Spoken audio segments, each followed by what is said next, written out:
My Tara, my giant, terrified, beautiful Tara point 10 months earlier, everything was normal. Well, normal for us. Tara ran a tiny bakery called Sugar Cloud in Undery, famous for cupcakes taller than your forearm and a girl behind the counter whose smile could stop traffic. I was the quiet graphic designer who walked in one rainy evening looking for coffee and walked out carrying her umbrella because she said, "You look like you need it more than me." That was our beginning. She teased me for being shorter. I teased her for putting edible glitter on everything. We fit perfectly. We had our little routines. She'd burst into my apartment every morning like a hurricane of perfume and laughter, jump on the bed, and refuse to let me work until I kissed the flour off her nose. I'd carry 50-kilo sacks of flour from the tempo to her shop just to hear her call me my little Hercules.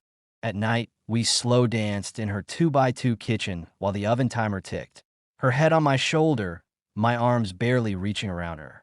Life was small, warm, and ours. Then came a locket that I tea was a Sunday. Tara was cleaning her late nanny's trunk and found this ancient silver thing with a blue stone that looked like it trapped a storm inside.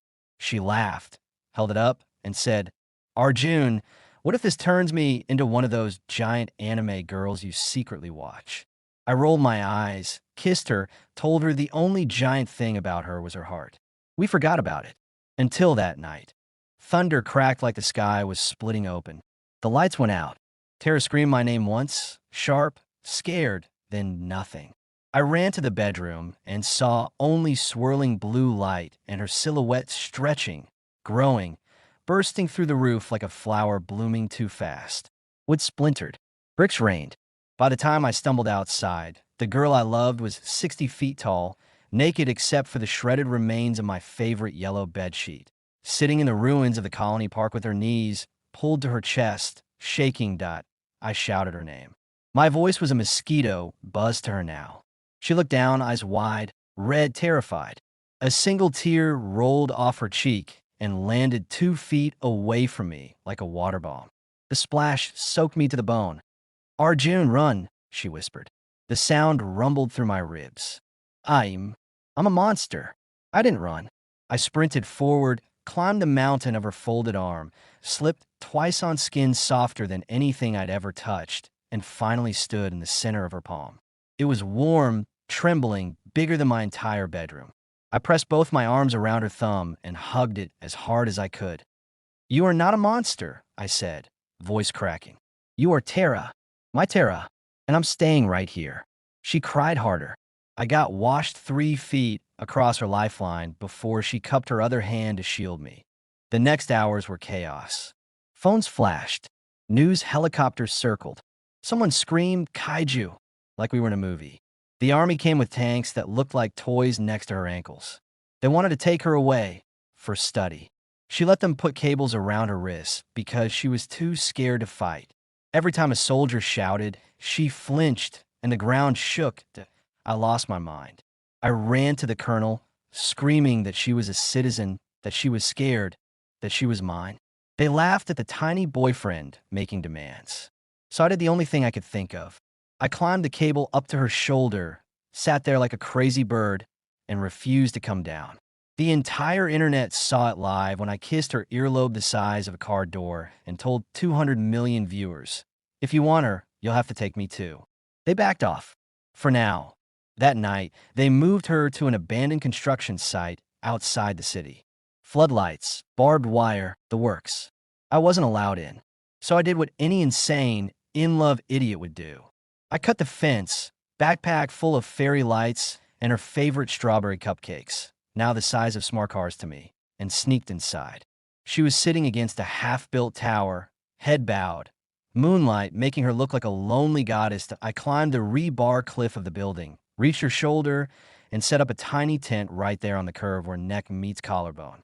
I strung the fairy lights like a necklace.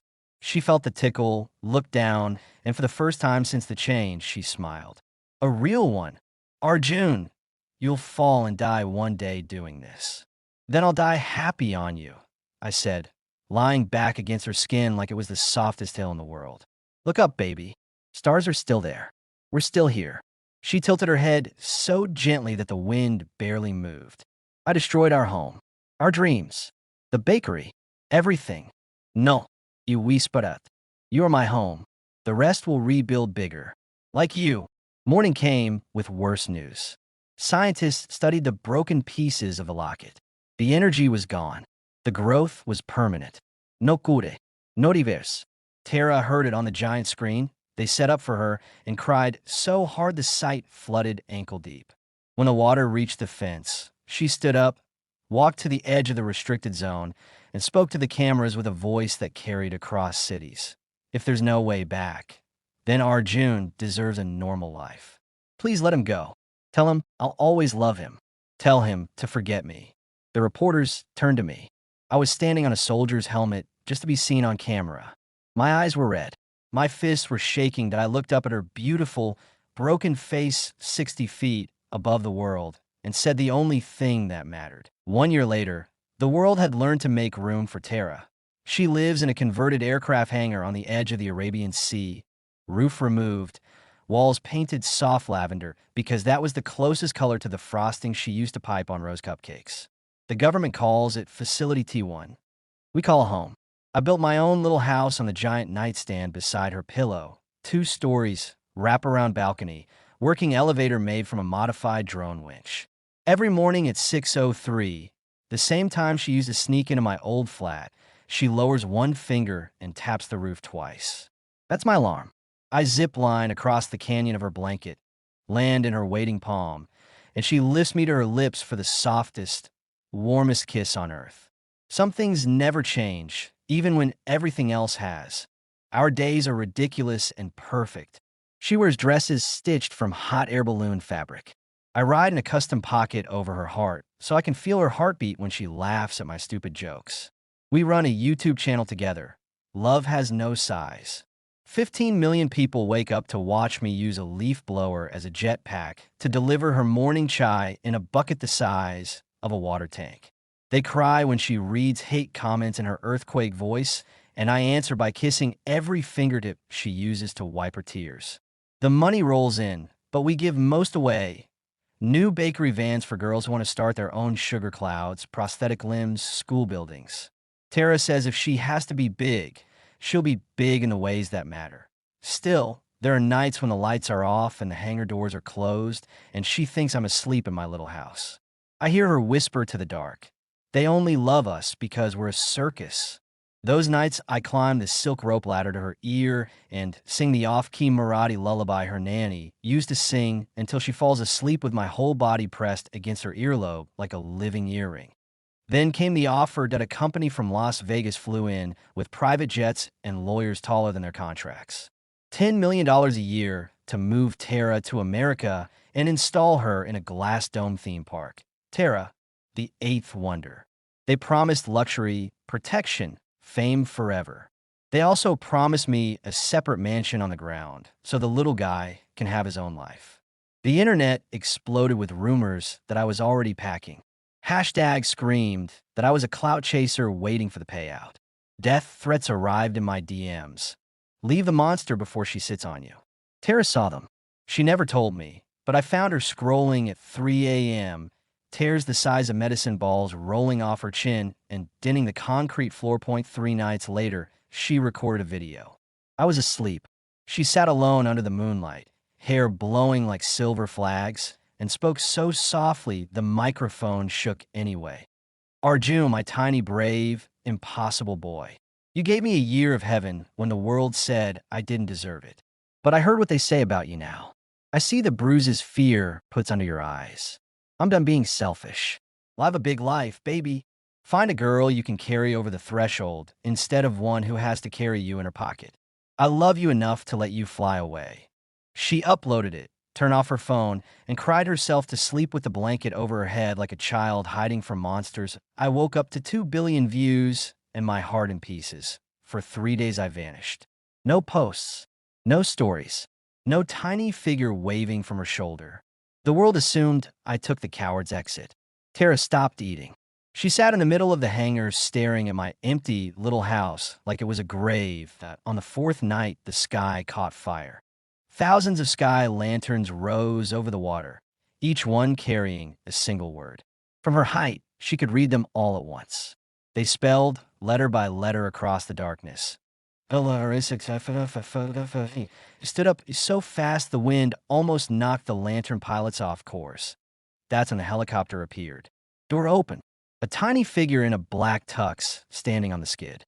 Me that I had spent every rupee we owned, called in every favor from every follower who ever said they believed in us. I hired the best skydiving team in India and told them the jump of their lives was waiting. The chopper flew straight to her eye level.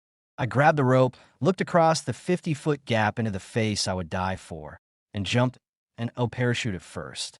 Just me, free-falling toward her open palm. Cameras on Earth went insane. Tara screamed my name so loud windows cracked 3 kilometers away. At the last second, my chute bloomed, red silk shaped like a heart, and I drifted the final 10 meters into her waiting hands like I was born to land there. I hit her lifeline running, dropped my knees, and pulled out the ring that was enormous to me. A polished silver hula hoop forged from hundreds of donated wedding bands sent by strangers who said our love reminded them why they got married in the first place. To her, it was the perfect size. Tara, I said, voice carried to every corner of the planet by the microphone clipped to my lapel. I didn't climb buildings or jump out of helicopters to prove anything to the world. I did it so you would never doubt again that there is nowhere higher, farther, or safer than right here in your hands. Marry me. Let me spend the rest of my life proving that the only measurement that ever mattered was how huge you make my heart feel. She couldn't speak. She just lowered her forehead until it touched the tiny balcony of my house on a nightstand, the gentlest yes in history. The wedding was madness and magic. 2 billion people watched live as Tara walked down an aisle made from an airport runway, wearing a veil stitched from the sails of racing yachts.